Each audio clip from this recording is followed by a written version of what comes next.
کہ میں تمہاری داستان سننے کے لیے یہاں بیٹھ جاؤں؟ تم سب میرا راستہ چھوڑ دو، مجھے واپس جانا ہے، امرو نے منہ بنا کر کہا۔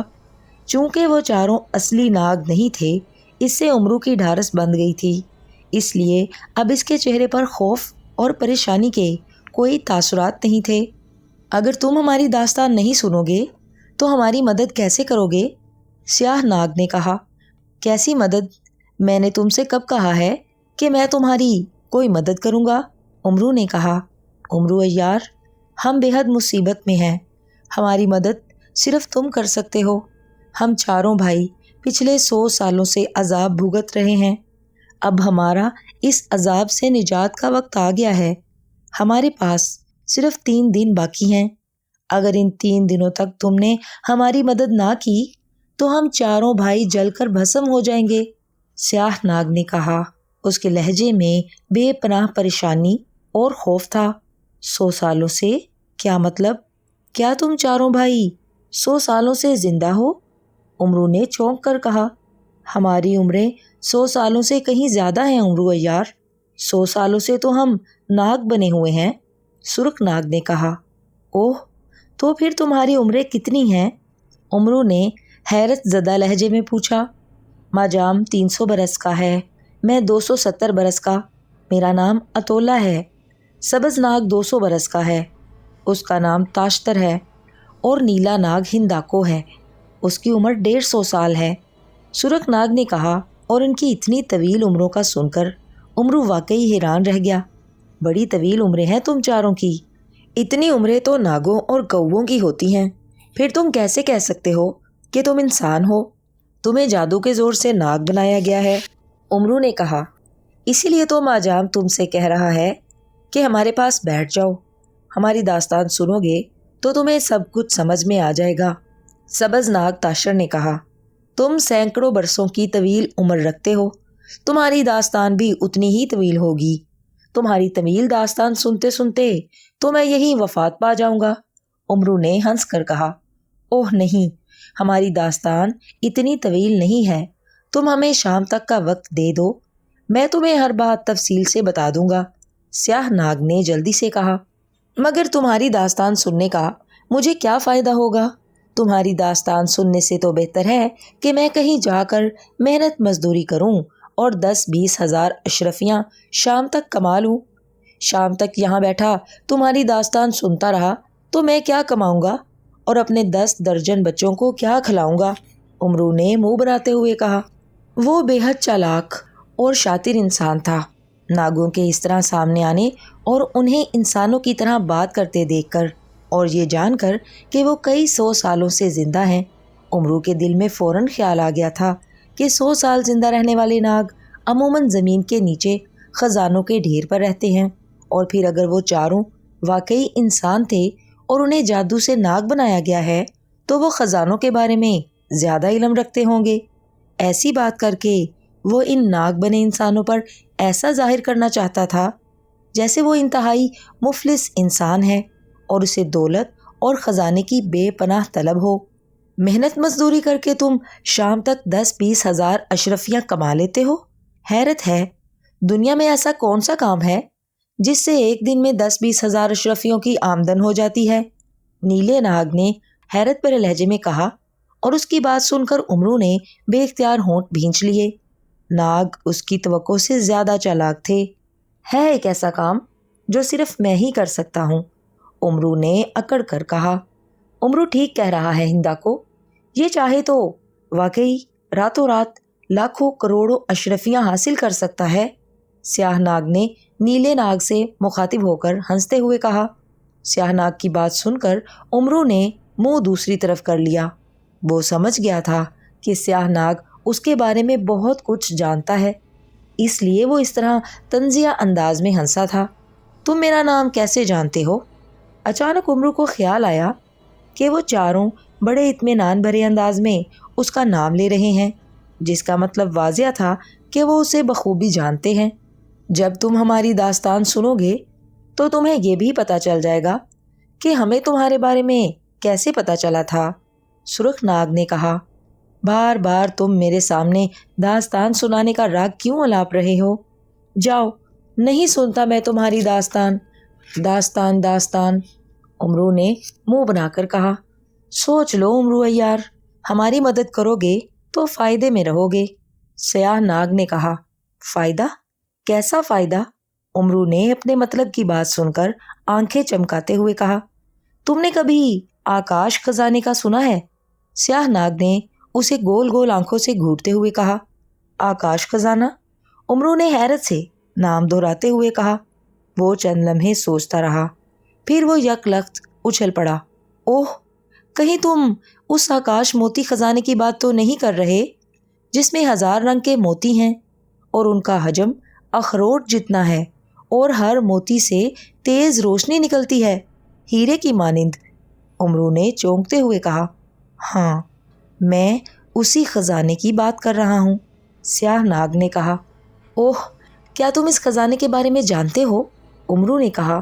ہاں، میں جانتا ہوں وہ خزانہ کہاں ہے، سیاہ ناگ نے کہا، اور امرو اس بری طرح سے اچھلا جیسے اس ناگ نے اس کے ننگے پیر پر کاٹ لیا ہو۔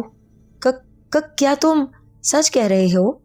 کیا تم واقعی آکاش موتی خزانے کے بارے میں جانتے ہو؟ اوہ، مگر کیسے؟ میں نے تو سنا تھا کہ آکاش موتی خزانہ دیووں کے سب سے بڑے سردار ارزنگ دیو کے پاس تھا، جو کئی 1000 سال زندہ رہنے کے بعد طبعی موت مر گیا تھا اور اس نے اپنا خزانہ دنیا کے کسی کونے میں چھپا دیا تھا، امرو نے کہا۔ اس کے لہجے میں شدید ترین حیرت تھی۔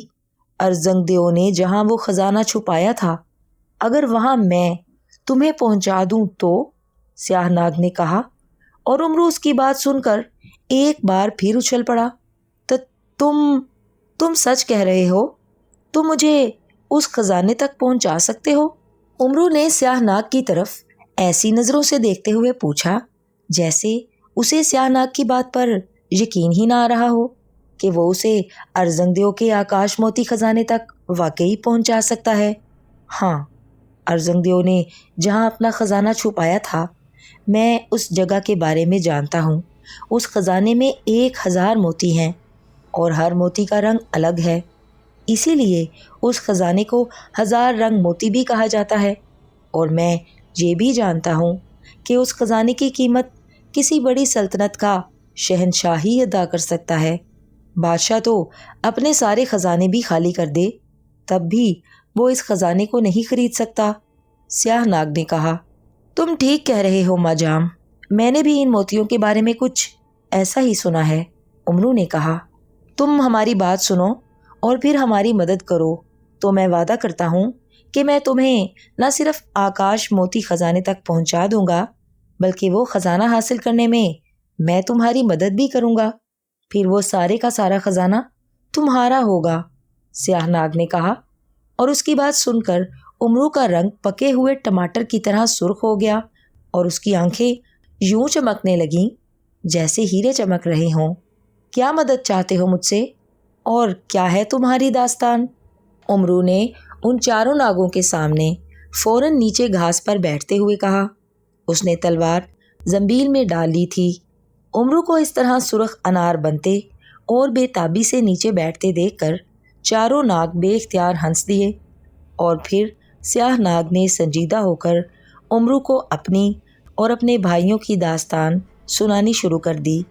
اس کے تینوں بھائی بھی بے حد سنجیدہ ہو گئے تھے اور انہوں نے پھن جھکا لیے تھے۔ امرو حیرت اور بڑی دلچسپی سے سیاہ ناگ کی باتیں سن رہا تھا۔ سیاہ ناگ کی داستان سنتے ہوئے اس کے چہرے پر بے پناہ حیرت ابھر آئی تھی۔ ایک سرسبز میدان کو چاروں طرف سے گھنے درختوں نے گھیر رکھا تھا۔ درختوں کے درمیان میدان میں اس قدر گھاس اگی ہوئی تھی جیسے قدرت نے وہاں سبز رنگ کا خوبصورت قالین بچھا رکھا ہو۔ اس میدان کے جنوبی کنارے کی طرف ایک بہت بڑی لکڑیوں کے تختوں کی جھونپڑی بنی ہوئی تھی۔ اس جھونپڑی کی چھت کیلے اور ناریل کے پتوں اور جھاڑیوں سے بنی ہوئی تھی۔ جھونپڑی کا ایک ہی دروازہ تھا جو کھلا ہوا تھا۔ جھونپڑی کے دروازے سے دھواں نکل رہا تھا جیسے جھونپڑی کے اندر کسی نے آگ جلا رکھی ہو۔ جھونپڑی کے کچھ فاصلے پر ایک کافی بڑا چبوترا بنا ہوا تھا۔ اس چبوترے پر ایک سنہری رنگ کا انسانی مجسمہ موجود تھا۔ اس انسانی مجسمے کا جسم، اس کا لباس اور اس کے پیروں کے جوتے بھی سنہری تھے، جیسے وہ مکمل طور پر سونے کا بنا ہوا تھا۔ البتہ اس مجسمے کی داڑھی، مونچھیں اور اس کے سر پر لمبے لمبے بال سیاہ تھے۔ اس سنہری مجسمے کے سر پر سونے کی ایک بڑی سی پٹی بھی بندھی ہوئی تھی، جس میں ایک کے بعد ایک زرد ہیرے جڑے ہوئے تھے۔ مجسمے نے گردن اوپر کر رکھی تھی۔ یوں معلوم ہو رہا تھا جیسے کوئی انسان اس چبوترے پر کھڑا ہو کر اوپر آسمان کی طرف دیکھ رہا ہو اور کسی جادوگر نے اسے وہیں سونے کے مجسمے میں تبدیل کر دیا ہو۔ اس مجسمے کے ہونٹ اور گال سرخ تھے۔ اس کی دائیں گال پر سیاہ رنگ کا ایک بڑا سا مسا بھی تھا اور اس مجسمے کے پہلو میں سونے کی تلوار بھی موجود تھی۔ جھونپڑی کے کچھ فاصلے پر ایک سیاہ رنگ کا طاقتور گھوڑا بڑے اطمینان بھرے انداز میں چہل قدمی کر رہا تھا۔ اس گھوڑے پر باقاعدہ زین کسی ہوئی تھی اور اس کی باگیں بھی موجود تھیں۔ اسی لمحے جھونپڑی سے ایک لمبا تڑنگا نوجوان نکل کر باہر آ گیا۔ اس نوجوان کی لمبی مونچھیں تھیں اور اس کی چھوٹی سی داڑھی دونوں طرف سے بچھوؤں کے ڈنکوں کی طرح اٹھی ہوئی تھی۔ نوجوان کے بال بے حد بڑے ہوئے تھے۔ اس نے سرخ رنگ کے سر پر پٹی باندھ رکھی تھی۔ اس نے مالٹے رنگ کی قمیض اور سبز پاجامہ پہن رکھا تھا۔ کمر میں نیلا پٹکا تھا اور اس کی کمر پر نیلے رنگ کا ہی ایک بڑا سا کپڑا لہرا رہا تھا۔ اس نوجوان کے گلے میں سنہری رنگ کا ایک بڑا سا لاکٹ دکھائی دے رہا تھا۔ نوجوان کا چہرہ اور آنکھیں سرخ تھیں۔ اس کے بائیں پہلو میں میان تھی جس میں بھاری تلوار کا دستہ دکھائی دے رہا تھا۔ بادل، نوجوان نے گھوڑے کی طرف دیکھتے ہوئے گرجدار آواز میں کہا، اور اس کی آواز سنتے ہی سیاہ گھوڑے نے سر اٹھا کر اس کی طرف دیکھا۔ پھر وہ ہنہناتے ہوئے اپنے دونوں اگلے سم زمین پر مارنے لگا، جیسے اسے دیکھ کر خوشی کا اظہار کر رہا ہو، اور پھر وہ تیز تیز چلتا ہوا اس نوجوان کے پاس آ گیا۔ نوجوان نے آگے بڑھ کر اس کی باگیں تھام لی اور بڑے پیار سے اس کی گردن پر ہاتھ پھیرنے لگا۔ بادل، سیاہ وادی میں جاؤ اور وہاں سے چوکالی کو لے آؤ، وہ تمہارا انتظار کر رہی ہے، نوجوان نے گھوڑے کی گردن پر پیار سے ہاتھ پھیرتے ہوئے کہا۔ اس کی بات سن کر گھوڑے نے سر اوپر نیچے ہلایا اور ہنہنانے لگا۔ نوجوان نے اس کی باگیں چھوڑ دیں۔ گھوڑا الٹے قدموں پیچھے ہٹا اور پھر مڑ کر تیزی سے ایک طرف دوڑتا چلا گیا۔ چند ہی لمحوں میں وہ دوڑتا اور چھلانگیں مارتا ہوا سامنے درختوں کے جھنڈ میں غائب ہو گیا۔ نوجوان چند لمحے وہیں کھڑا رہا اور پھر وہ واپس جھونپڑی میں جانے کے لیے مڑا ہی تھا کہ اس کی نظر چبوترے پر موجود سونے کے بنے ہوئے سنہری مجسمے پر پڑی۔ وہ سر جھکا کر اس سنہری مجسمے کی طرف بڑھنے لگا۔ سنہری مجسمے کے قریب آ کر وہ رک گیا۔ بس آقا، صرف 2 دن، 2 دنوں کے بعد سب کچھ پہلے جیسا ہو جائے گا۔ میں نے امرو کی تلاش میں اپنے 4 شاگردوں کو بھیج دیا ہے۔ وہ امرو کو دنیا کے کسی بھی کونے میں جا کر تلاش کر لیں گے، اور پھر وہ امرو کو دولت کے لالچ کے ساتھ ساتھ ایسا چکر چلائیں گے کہ امرو خود ہی یہاں آنے پر مجبور ہو جائے گا۔ آقا، میں بس امرو کے یہاں آنے کا ہی انتظار کر رہا ہوں۔ جیسے ہی امرو یہاں آئے گا میں اسے فوراً ہلاک کر دوں گا اور پھر اس کا سارا خون آپ پر ڈال دوں گا۔ جیسے ہی آپ پر امرو کا خون گرے گا آپ سنہری بت سے دوبارہ اصلی حالت میں آ جائیں گے، نوجوان مجسمے کے سامنے کہتا چلا گیا۔ اسی لمحے اسے گھوڑے کے قدموں کی آواز سنائی دی۔ اس نے پلٹ کر دیکھا تو سامنے سے وہی سیاہ گھوڑا بادل بھاگا چلا آ رہا تھا جسے اس نے تھوڑی دیر پہلے بھیجا تھا۔ گھوڑے پر ایک سفید لبادے میں ملبوس ایک انتہائی بوڑھی عورت سوار تھی۔ بوڑھی عورت کے بال بے حد لمبے اور برف کی طرح سفید تھے۔ گھوڑا اس بوڑھی عورت کو لے کر اس نوجوان کے قریب آ گیا۔ جیسے ہی گھوڑا رکا بوڑھی عورت گھوڑے سے نیچے اتر آئی۔ اس نے مخصوص انداز میں پہلے سونے کے مجسمے کو جھک کر سلام کیا اور پھر نوجوان کی طرف دیکھ کر اس کے سامنے جھک گئی۔ مگوٹا، کس لیے بلایا ہے مجھے؟ کوئی خاص کام تھا مجھ سے؟ بوڑھیا نے نوجوان کی طرف دیکھتے ہوئے مؤدبانہ لہجے میں کہا۔ ہاں، مجھے تم سے ایک ضروری کام تھا چوکالی، نوجوان نے کہا جس کا نام مگوٹا تھا۔ بولو، کیا کام تھا؟ چوکالی نے کہا۔ اس کے لہجے میں کرختگی کا عنصر تھا، مگر وہ مگوٹا کے سامنے مؤدبانہ انداز میں بات کر رہی تھی۔ میں نے 4 جنات کو ایک انسان کی تلاش میں بھیج رکھا ہے جس کا نام امرو عیار ہے۔ 4 جنات کئی روز سے گئے ہوئے ہیں، نہ وہ واپس آئے ہیں اور نہ ہی مجھے ان کی کوئی اطلاع ہے۔ میں جاننا چاہتا ہوں کہ وہ کہاں ہیں اور امرو کو تلاش کرنے کے لیے وہ کیا کر رہے ہیں۔ مگوٹا نے کہا، ٹھیک ہے، میں ابھی پتہ کرتی ہوں، چوکالی نے کہا، اور پھر وہ اچانک وہاں سے دھواں بن کر غائب ہو گئی۔ پھر چند ہی لمحوں بعد وہ دوبارہ وہاں ظاہر ہو گئی۔ کچھ پتہ چلا ان کا؟ مگوٹا نے اسے دوبارہ نمودار ہوتے دیکھ کر جلدی سے پوچھا۔ ہاں، وہ آ رہے ہیں، چوکالی نے کہا۔ اسی لمحے اس کے دائیں بائیں آگ کے 4 شعلے سے آ کر گرے اور تیزی سے پھیلتے چلے گئے۔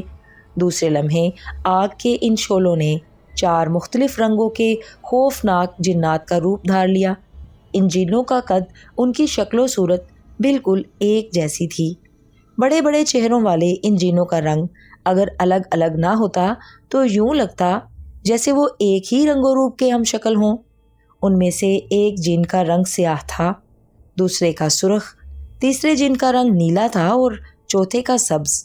نمودار ہوتے ہی وہ مگوٹا کے سامنے مؤدبانہ انداز میں جھک گئے۔ تم 4 اب آئے ہو؟ کہاں تھے اتنے دن؟ میں کب سے تمہارا انتظار کر رہا تھا، مگوٹا نے انہیں دیکھ کر غصیلے لہجے میں کہا۔ امرو کی تلاش میں ہمیں دیر لگ گئی تھی آقا، اس کی تلاش میں ہمیں دنیا کے کئی چکر لگانے پڑے تھے، سیاہ جن نے کہا۔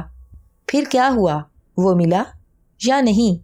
مگوٹا نے اس کی طرف غور سے دیکھتے ہوئے کہا۔ آپ ہمیں کسی کی تلاش میں بھیجیں اور وہ ہمیں نہ ملے، یہ کیسے ہو سکتا ہے آقا؟ سرخ جن نے کہا۔ اوہ، اس کا مطلب ہے کہ امرو تمہیں مل گیا ہے۔ بہت خوب، بہت خوب، مگوٹا نے اس جن کی بات سن کر خوش ہوتے ہوئے کہا۔ وہ ہمیں بڑی مشکلوں سے ایک گھنے جنگل میں ملا تھا آقا، ہم نے فوراً اسے گھیر لیا تھا، پھر ہم نے اسے اپنی عیاری کے جال میں پھنسا لیا۔ وہ چالاک انسان واقعی بے حد لالچی ہے، اسے یہاں تک آنے کے لیے ہم نے مجبور کر دیا ہے۔ اس کے لیے ہمیں اسے طرح طرح کے لالچ بھی دینے پڑے تھے اور انعام بھی، سبز ناگ نے کہا۔ اوہ، کیا وہ اپنی مرضی اور اپنی خوشی سے یہاں آ رہا ہے؟ مگوٹا نے خوش ہو کر کہا۔